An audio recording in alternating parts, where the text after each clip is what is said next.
হচ্ছে দ্বিতীয় সোমবার শ্রাবণ মাসের। আর শ্রাবণ মাসের সোমবারে আমরা ভাত খাই না, তো সেই জন্য ময়দাটা মেখে নিয়েছি আর রেস্টে রেখে দিয়েছিলাম মেখে, তো মাখাটা দেখাতে পারিনি।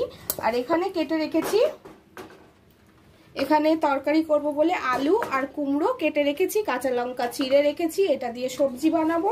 আর এখানে ময়দাটা মেখে রেখেছি। এবার আমি এটার ছোট ছোট লেচি কেটে নেব, পরোটা বানাবো।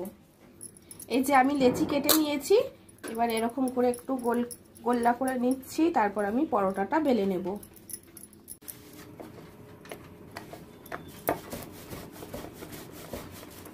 এই যে আমি পরোটাগুলো বেলে নিচ্ছি। পরোটা বলতে কি, আমি আর 3 কোনা বেলবো না, রুটির মতন করেই বেলে নিচ্ছি। এই যে আমি গ্যাসে চাটু বসিয়ে দিয়েছি গরম হওয়ার জন্য। এবার আমি পরোটাগুলো ভেজে নেব থালায়।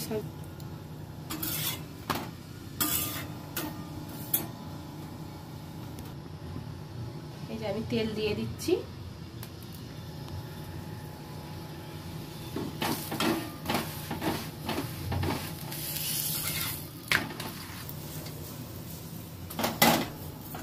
ফাইনালি পরোটাগুলো ভাজা হয়ে গেছে, এবার সবজিটা করে নেব। আর আমি সবজিটা বানিয়ে নেব। কড়াতে সর্ষের তেল দিয়ে দিয়েছি, সর্ষের তেল দিয়েই কুমড়ো আলুর সবজিটা বানাবো।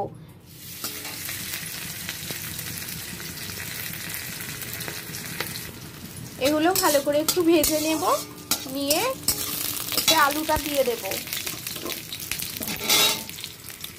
স্বাদ মতন লবণ দিয়ে দিচ্ছি, দিয়ে নেড়ে ছেড়ে ভেজে নেব আলুটা। কেটে রাখা কুমড়োটাও দিয়ে দিলাম।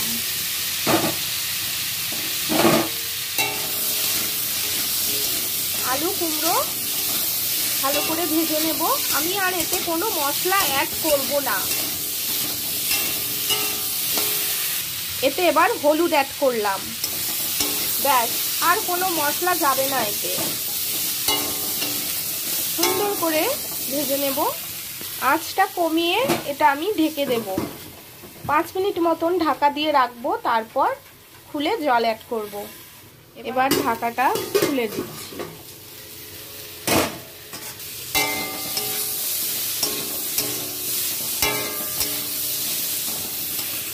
এবার জল অ্যাড করে দিচ্ছি, বেশি জল দেব না। এই যে এবারে ঢেকে দেব আবার। ফাইনালি কুমড়ো আলুর সবজিটা কিন্তু আমার রেডি হয়ে গেছে। একটু চিনি দিয়ে দেব। এই যে সামান্য চিনি দিয়ে দিলাম। কুমড়ো আলুর তরকারিতে একটু চিনি মিষ্টি না দিলে না তো ভালো লাগে না। আমার কিন্তু তরকারিটা রেডি হয়ে গেছে। ফাইনালি কুমড়ো আলুর সবজি আর পরোটা রেডি। চলো বন্ধুরা, আজকের মতন এখানেই ভিডিওটা শেষ করছি। সবাই ভালো থেকো, সুস্থ থেকো, আমার পাশে থেকো। ভালো লাগলে ভিডিওটা লাইক কমেন্ট শেয়ার করে দিও। Tata, by.